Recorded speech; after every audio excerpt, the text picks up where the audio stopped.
parle spécifiquement, enfin en particulier, de ce qui a évolué dans ma relation avec ma copine. Ça fait 2 ans et demi qu'on est ensemble. Ce qui a évolué à partir de quand j'ai vraiment commencé à faire la rétention séminale, il y a 4 mois. Et en particulier ces 2 derniers mois, parce que je parlais déjà de mes 2 premiers mois, on va dire, mes 2 premiers mois dans le bilan 60 jours.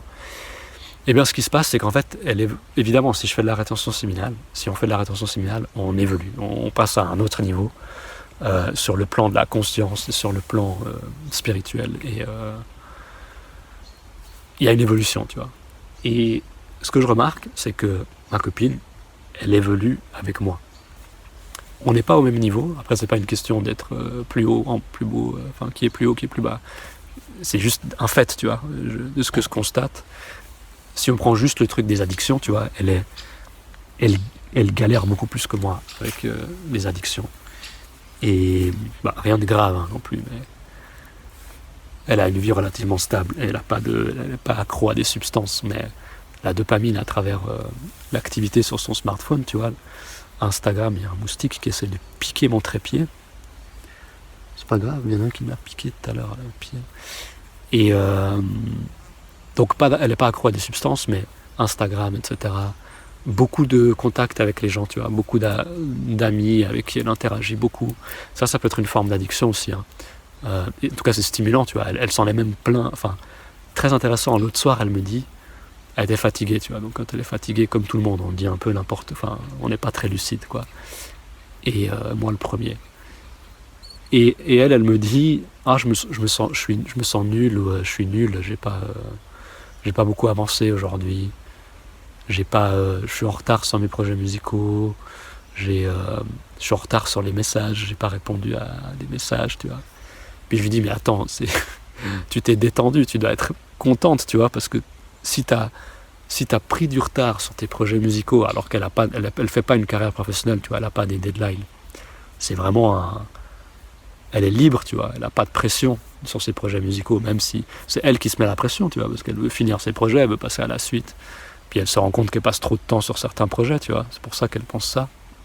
Et puis elle me dit, non, ouais, c'est parce que elle a pris du retard sur ses projets musicaux, parce qu'elle a pas trop travaillé dessus et parce qu'elle a pas répondu à ses messages, qu'elle a pu se reposer, tu vois. Et du coup, je crois que c'est le jour où on est justement, on a passé la journée ici, juste là derrière, au bord de la rivière. On a installé un hamac. Elle a fait une longue sieste sur le hamac. Je crois qu'elle a lu un peu, tu vois, super chill. On a passé toute l'après-midi de 13 à 18h ici. Et elle s'est réveillée, je me rappelle, j'ai l'image encore d'elle qui se réveille de sa sieste sur le hamac. Elle était radieuse. Elle avait un sourire, tu voyais sur son visage qu'elle était détendue, tu vois, elle était trop belle. Et tu vois, concrètement, elle était reposée. C'est la raison pour laquelle elle avait cette énergie, qu'elle se sentait bien, qu'elle était... Voilà. Et le soir, par contre, elle a un peu oublié ça, tu vois. Elle est fatiguée, elle se dit, elle pense aux trucs négatifs, tu vois. Enfin, elle a des pensées négatives. J'ai pas avancé mes projets, j'ai pas répondu à mes messages. Donc, tu vois, si t'es avec quelqu'un Ce qui est cool, c'est que voilà, quand on a une relation intime comme ça, tu vois, on est extrêmement transparent et fluide, tu vois, on se dit tout et on est extrêmement vulnérable, tu vois. C'est trop important dans une relation de pouvoir avoir cette présence avec l'autre et quand elle te dit ça, de pouvoir lui répondre un truc qui est plus, comment dire, plus rationnel, tu vois. Genre, attends, comme je viens de le dire, simplement. Donc, ça, je parle de ça parce que, je sais pas, ça m'a passé par l'esprit, puis c'est l'évolution que je vois en elle aussi qui commence elle a conscientisé. Avant cet épisode, elle me disait que... elle se plaignait un peu, tu vois, de pas... pas qu'elle se plaignait, mais elle était consciente, elle me disait, tu vois, j'arrive pas à passer du temps avec moi-même, à rien faire, etc. Donc elle commence à vraiment conscientiser les addictions qu'elle peut avoir, à être toujours occupée aussi, tu vois. C'est une autre addiction au travail, addiction à... Elle n'est pas addicte au travail, tu vois, mais elle est quand même addicte à, je sais pas, toujours être active, tu vois. La peine à... Mais c'est parce qu'elle est stimulée, pour plein d'autres raisons. Elle est trop stimulée, et du coup, ça maintient dans un état Tu vois, on veut alimenter cette excitation parce qu'on a cette énergie nerveuse, puis voilà, il faut que je fasse ci, il faut que je fasse ça. Oh, j'ai pas assez avancé, j'ai pas, tu vois. C'est un peu absurde, mais je comprends. Je critique pas parce que moi j'ai été comme ça et peut-être que j'ai encore un peu tendance à l'être. Mais ça va beaucoup mieux. Ça me fait penser à un truc trop important que j'ai pas dit dans la vidéo d'avant.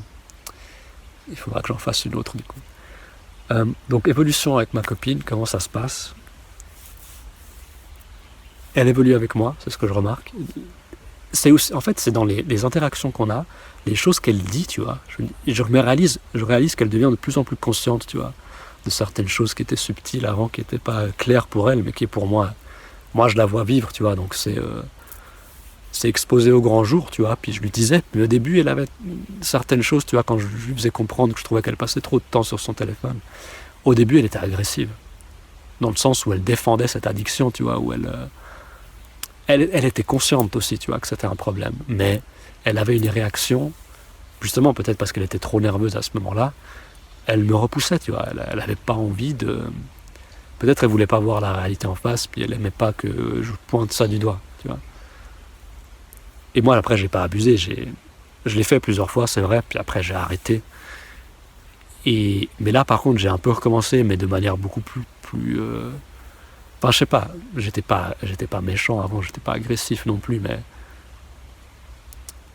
vu que moi aussi je me suis calmé, tu vois, je sens aussi que quand je lui fais des remarques de ce genre, bah, c'est la manière dont je lui dis et mon énergie qui est plus calme, qui fait qu'elle réagit de manière plus calme aussi, tu vois, c'est normal. Donc elle est beaucoup plus, elle accueille beaucoup mieux ce genre d'observation et elle les conscientise et elle en parle et elle évolue, je la vois évoluer tout simplement.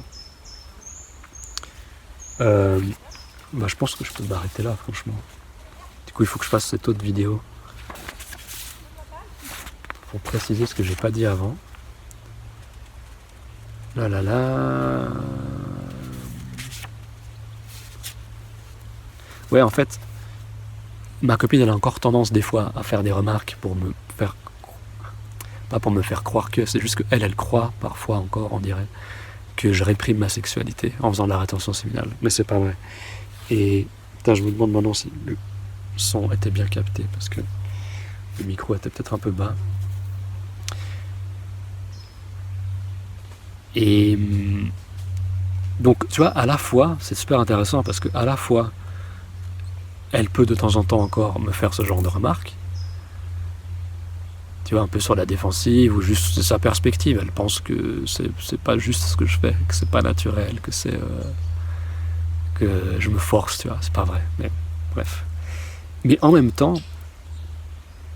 je suis pas en train d'essayer de la convaincre, tu vois, de lui faire changer d'avis sur ça. Et elle est pas... Elle aussi, elle essaie pas de me convaincre, tu vois. C'est-à-dire qu'elle me dit ce qu'elle pense sur le moment. Moi, je lui dis ce que je pense sur ce sujet, ce thème de la rétention séminale. Et après, c'est bon, tu vois. On n'est pas en train de se battre, d'essayer de se convaincre l'un à l'autre. Non. Après, ben, ok, on a dit ce qu'on pensait. On voit qu'on n'est pas d'accord pour l'instant, puis que de toute façon, c'est des perspectives différentes. Et c'est un vécu différent aussi. Et peu importe, tu vois, on n'essaie pas de se convaincre, et après, ben, on continue. C'est fluide entre nous. On passe à un autre sujet, ou alors on sort se promener, ou alors on se fait un câlin, ou alors je lui raconte une blague. Tu vois, on est dans le flow, quoi. Et on passe des super beaux moments ensemble, on s'amuse comme des gosses, on rigole, et peut-être, qu'est-ce que je dis? Non, ce que je lis, du coup, des fois, ça donne n'importe quoi quand je lis trop vite. On s'amuse comme des gosses, on rigole, et on peut être 100% nous-mêmes, authentiques, sans filtre, sans retenue, sans porter de masque.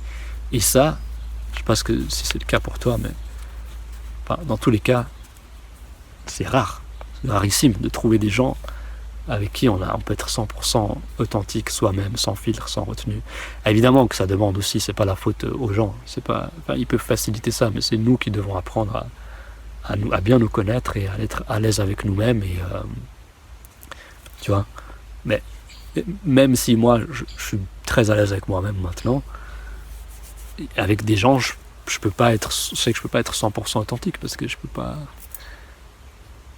Tiens, je peux pas aller parler de rétention séminale à n'importe qui comme ça, dans la rue, même certains amis, tu vois, certains potes, ils sont pas réceptifs. Et après, ça veut pas dire ne pas être authentique, hein, là, je dis un peu n'importe quoi.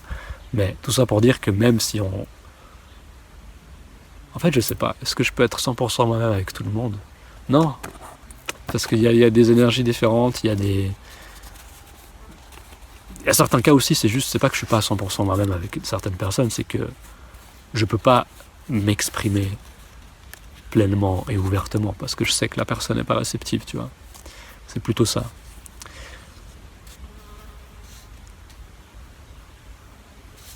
Donc c'était le cas aussi avant la rétention séminale, et avant qu'on arrête de faire l'amour il y a 4-5 mois, où on était aussi comme des gosses, c'était assez fluide, mais pas aussi fluide que maintenant, tu vois. Notre lien, nos interactions. On savait on était sans masque, sans filtre, sans retenue. Mais le sexe faisait que, et la frustration qu'elle vivait à travers le sexe dans notre relation faisait que c'était pas aussi bien que maintenant.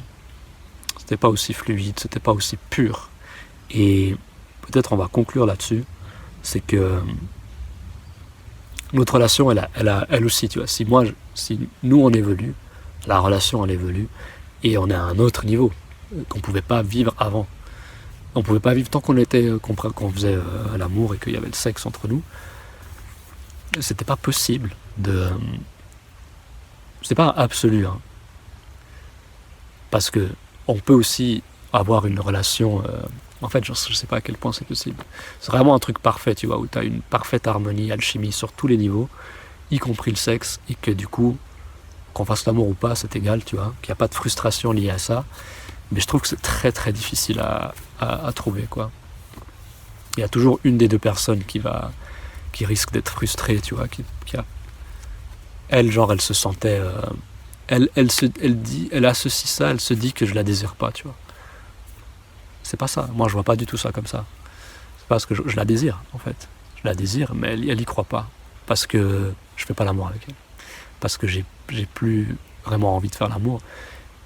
Mais des fois, je ressens le désir avec elle aussi, tu vois. C'est pas noir ou blanc, quoi. Pour elle, c'est genre, on dirait que c'est soit tu me désires parce que tu me montres parce que t'as envie de faire l'amour avec moi et qu'on fait l'amour, soit si t'as l'air détaché du sexe, etc., c'est que tu ne me désires pas, tu vois. Elle en fait une affaire personnelle. Mais je sens qu'elle est en train d'évoluer à ce niveau-là aussi. Après, un truc qui a pu faciliter tout ça, qu'elle soit moins frustrée ou plus frustrée maintenant, c'est parce qu'en fait, je l'ai déjà dit dans d'autres vidéos, hein, on est en relation ouverte depuis le début, depuis 2 ans et demi, et il y a 7 mois, elle a rencontré un mec qui a 11 ans de moins que moi, donc il a une énergie différente aussi en termes de sexualité, on va dire, probablement, et ils ont cette alchimie sexuelle, elle est du coup super satisfaite sur le plan sexuel avec lui. Je viens de tuer un moustique, du coup j'ai du sang et en plus il est romantique. Apparemment je suis pas romantique, ça n'a pas l'air d'être dans mes cordes, je suis plutôt poétique je crois, mais bref. Donc voilà, elle trouve son compte, on va dire, cet équilibre grâce à ces deux relations qui sont complémentaires, je pense, pour elle, qui assurent ses différents besoins. Moi, il y a certains besoins qu'elle a que je lui donne, elle obtient certaines choses de moi qu'elle obtient pas à travers notre relation, qu'elle n'obtient pas à travers son autre relation, et vice-versa. Et ce qui est très intéressant, c'est que dernièrement, c'est ce qui me prouve qu'elle est en train d'évoluer aussi, qui me montre qu'elle évolue, c'est que elle m'a dit dernièrement que l'amour qu'il y a entre nous, l'amour que je lui porte, c'est du pur amour. Et elle a aussi dit, parce que du coup c'est pur parce que c'est pas mêlé au sexe, tu vois, et encore une fois, je veux dire, il peut y avoir les deux, ça peut être pur, il peut y avoir du sexe, mais c'est très difficile à vivre ça, quoi. Et le dernier truc pour conclure, elle m'a dit aussi que elle rêvait, plus jeune, elle rêvait de me rencontrer, pas de me rencontrer moi spécifiquement, mais de rencontrer un mec qui l'aimerait pour ce qu'elle est vraiment et pas pour son corps, tu vois. Tu vois, le fait qu'elle me dise ça, c'est qu'elle réalise ça, tu vois, parce que ça fait 2 ans et demi, mais bon, ça fait dans ces 2 ans et demi, ça fait que 4-5 mois qu'on fait pas l'amour, tu vois, qu'il y a vraiment ce détachement du sexe entre nous, qu'elle vit avec quelqu'un d'autre, ok, tu vois. Mais c'est maintenant qu'elle s'est souvenue, ah, j'ai toujours rêvé de rencontrer quelqu'un comme toi, tu vois. C'est beau, je trouve, tu vois, et je trouve qu'il n'y a rien de... Il n'y a rien de plus pur que les relations platoniques. Et je suis extrêmement content, tu vois, de vivre ça avec elle et d'être témoin aussi de notre relation qui évolue comme ça, quoi. Et pour préciser, il y a de fortes chances, je te tiendrai au courant pour documenter vraiment ce processus aussi avec la relation qui évolue. Il y a de fortes chances qu'elle finisse par aller, tu vois, se rapprocher de cet autre mec qui habite à 4 heures de chez nous, là, à peu près, en train. Mais aussi pour se rapprocher d'amis qu'elle a connus dans la région, enfin qui viennent de cette région, mais qu'elle a connus pas très loin aussi, mais en faisant des retraites. Et donc, tu vois, il y a apparemment une séparation physique qui semble s'opérer, qui va s'opérer d'ici quelques mois peut-être, mais pour l'instant, on habite encore ensemble. Et voilà, par contre, on sait que notre lien, il est éternel, tu vois, il est sacré, et qu'on va pas perdre notre lien, il est précieux, et on est meilleurs amis, on est 100% authentique, on a un amour pur entre nous, et ça c'est le truc ultime, je pense, dans les relations quoi, avec le sexe opposé. Et voilà, sur ce je m'arrête. Peace, dis-moi ce que t'en penses, si ça t'inspire, parce que comment dire, si tu me témoignes ton appréciation, ça va me donner encore plus d'énergie pour faire d'autres vidéos.